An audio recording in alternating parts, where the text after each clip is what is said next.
مغربی دنیا کی یہی کوشش ہے کہ ہمارے دین اسلام کو ٹارگیٹ کیا جائے، ہمارے دین کو ٹارگیٹ کیا جائے، لیکن الحمدللہ کامیابی آخری تک اسلام کی ہوگی، اور انشاءاللہ پوری دنیا پہ حق غالب ہوگا، اسلام غالب ہوگا، اور ہم اس بیان کی بھرپور مذمت کرتے ہیں۔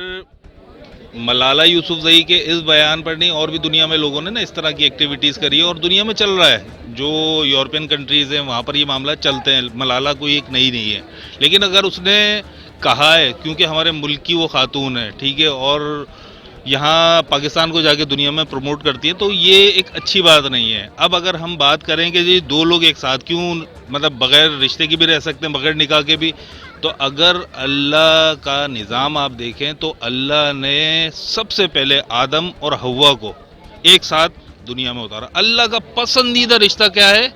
میاں اور بیوی۔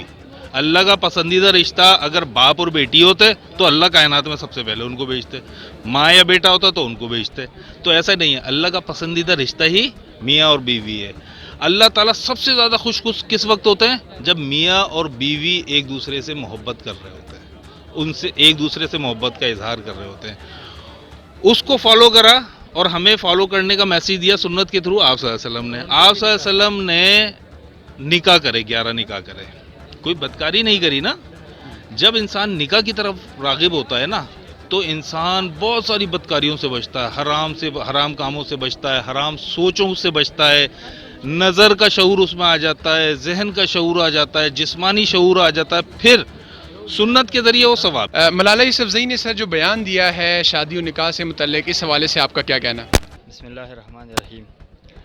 فرسٹ آف آل تو میں اسلامک ایشو سے بات کروں گا کہ اسلام میں نکاح کی کیا حیثیت ہے۔ تو اسلام نے جو نکاح کو درجہ دیا ہے وہ اس لیے درجہ دیا ہے تاکہ ملالہ یوسفزئی کی طرح لڑکیاں معاشرے میں پیدا نہ ہو، تاکہ معاشرے میں امن اور سکون ہو اور معاشرے میں خوشحالی ہو۔ لیکن ملالہ یوسفزئی جو یہ بات کہتی ہے یہ کسی مذہب میں بھی نہیں ہے، بلکہ یہ تو ایک جاہلانہ فیصلہ ہے جو اس نے کیا ہے۔ اور ملالہ یوسفزئی کو خود چاہیے کہ وہ اگر یہ چاہتی ہے کہ بس شادی کے بغیر boy friend and girl friend زندگی گزارنا چاہیے، تو اس کو چاہیے کہ پھر تم سوات آ جاؤ نا، اپنے سوات میں اس طرح زندگی گزارو نا، پھر ادھر کیوں گئی ہو؟ آپ کو سوات آنا چاہیے، پھر ادھر آپ دیکھ لیں کہ آپ کے ساتھ بوائے فرینڈ اور گرل فرینڈ والی زندگی کیسی ہوتی ہے۔ آپ کو سوات آنا چاہیے۔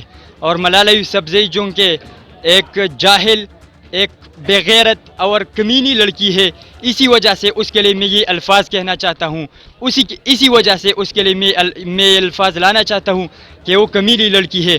اس کے ساتھ یہ اس طرح کے فیصلے اچھے لگتے ہیں ہمارے مسلمان ماؤں کے لیے، ہمارے مسلمان بہنوں کے لیے، ان کے لیے یہ فیصلہ کرنا یہ ٹھیک نہیں ہے، اس لیے کہ ہم مسلمان ہیں، ہم مسلمان معاشرے میں پیدا ہوئے۔ اور ملالہ یوسفزئی تو پورے پاکستان اور پورے مسلمانوں کے لیے ایک داغ بن گیا ہے۔ ہم تو یہ چاہتے ہیں کہ وہ سوات آ جائے، پھر دیکھ لے، پھر یہ فیصلہ کر لے کہ ہاں ابھی گرل فرینڈ والے اور بوائے فرینڈ والے زندگی گزارے، شادی کے بغیر زندگی گزارے، ہم پھر اس کو تب بتائیں گے۔ آپ کا کیا کہنا ہے ملالہ یوسفزئی کے نکاح اور شادی کے متعلق اس بیان پر؟ یہ بیان ان کا مناسب نہیں ہے، کیونکہ ہم ایک اسلامک ممالک میں رہتے ہیں اور وہ بھی ہمارے ملک سے تعلق رکھتی ہیں اور اپنے آپ کو مسلمان کہتی ہیں۔ ہماری سنت کے مطابق جو ہے ہمارا دین یہ کہتا ہے کہ نکاح جو ہے نا جائز ایک طریقہ ہے، اور نکاح سے ہی سارا سلسلہ ہے۔ بغیر ایسے یہ مسلمان کی پہچان ہی نہیں ہے۔ کس طرح انہوں نے یہ بات کر دی، کیونکہ ہمارے میں تو بڑا عجیب ہی یہ بات سمجھی جاتی ہے، اور یہ دینی فطرت نہیں ہے۔ آپ صلی اللہ علیہ وسلم نے جس طرح ہمیں دین کا سلسلہ سمجھایا ہے وہ نکاح سے ہے۔ نکاح ہی جو ہے نا دین کا ایک حصہ ہے۔ نکاح کے بغیر کیسے زندگی کسی دوسرے آدمی کے ساتھ گزار سکتا ہے؟ کہا ہے کہ ایک دوسرے کے ساتھ آپ رہیں، لیکن نکاح کرنے کی اور شادی کے جو کاغذات ہیں ان پہ دستخط کرنے کی کیا ضرورت ہے؟ آپ رہنا چاہتے ہو ایز اے پارٹنر رہیں۔ نہیں، یہ ضروری ہے لکھت، اور یہ بھی سنت ایک طریقہ ہے ہمارا آپ صلی اللہ علیہ وسلم سے، جو ہے نا نکاح میں لکھت ضروری ہے۔ کیسے پتہ چلے گا کہ آپ کا نکاح کس سے ہے؟ یہ ایک جو ہے نا ریکوائرمنٹ ہے۔ اور دوسری بات ہے کہ یہ انہوں نے دینی سلسلے سے ہمیں بڑا دکھ پہنچایا ہے، اور یہ اچھی بات نہیں کری ہے، کیونکہ مسلمان ایسے جو ہے نا مسلمان کی فطرت ہی نہیں ہے بغیر کسی کے نکاح کے ساتھ بیٹھ سکے۔ ٹھیک ہے، سمجھے؟ بہت شکریہ۔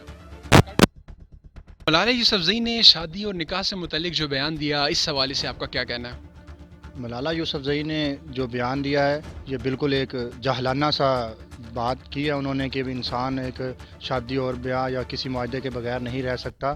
یہ تو بالکل ایک جانوروں کی طرح ملالہ یوسفزئی چاہ رہی ہیں کہ کوئی جانوروں کا معاشرہ بن جائے جہاں کوئی قانون و ضابطے نہ ہوں، نہ کوئی کسی کو پوچھنے والا ہو. آج سے جو تقریباً غاروں میں رہنے والے دور میں لوگ شاید بغیر کسی کے رہتے ہوں، اور یہ صرف ملالہ یوسفزئی چاہ رہی ہیں کہ بس جنسی بیرا روی پھیلے معاشرے میں، یا جس طرح کوئی انسانوں کے معاشرے میں تو جو بھی رہتا ہے وہاں ایک قانون ہوتا ہے، وہاں رہنے کا کوئی طریقہ کار ہوتا ہے. ملالہ یوسفزئی کی یہ سوچ بالکل ناقابل عمل ہے کسی بھی معاشرے میں. اسلام تو اس کی پوری مذمت کرتا ہے، بلکہ ان کی تو کسی معاشرے میں بھی یہ امپلیمنٹ نہیں ہے. بہت شکریہ سر. شکریہ. یوسفزئی کا شادی و نکاح کے بارے میں جو بیان دیا، اس حوالے سے آپ کا کیا کہنا ہے؟ یہ تو بالکل اسلام کے خلاف ہے. آپ صلی اللہ علیہ وسلم کا ارشاد ہے کہ ان نکاح من سنتی فمن رغب عن سنتی فلیس منی، کہ نکاح میرا طریقہ ہے اور جو میرے طریقے سے اعراض کرے گا تو وہ مجھ سے نہیں ہے. تو اس کے اوپر نظر ثانی کرنی چاہیے. لمحہ فکری ہے اس کے لیے کہ آپ صلی اللہ علیہ وسلم نے فرمایا کہ یہ مجھ سے نہیں ہے، یعنی اسلام میں سے نہیں ہے یہ. اور اسلام نے جو ہے نکاح کا طریقہ بتایا ہے. نکاح جو ہے یہ ایک ایسا رشتہ نہیں ہے، یہ بہت پاکیزہ اور یہ ایک پائیدار رشتہ ہے. یہ ایسا رشتہ نہیں ہے کہ جس سے خواہش نفس کی تکمیل ہو. یہ ایک نسل انسانی کی اور آپ صلی اللہ علیہ وسلم کا ایک بہترین طریقہ ہے اور جو فطرت کے بالکل عین مطابق ہے. اس لیے کہ اس سے نسل انسانی کی افزائش بھی ہو سکتی ہے. انسان جو ہے یہ صرف اپنے خواہش پورا کرنے کے لیے نہیں آیا ہے. اللہ تعالیٰ نے دنیا میں اللہ تعالیٰ نے اپنے احکام کہ کون میرے احکام کو پورا کرتا ہے کون نہیں کرتا ہے. سر آپ کا کیا کہنا ہے ملالہ یوسفزئی کے اس بیان پر؟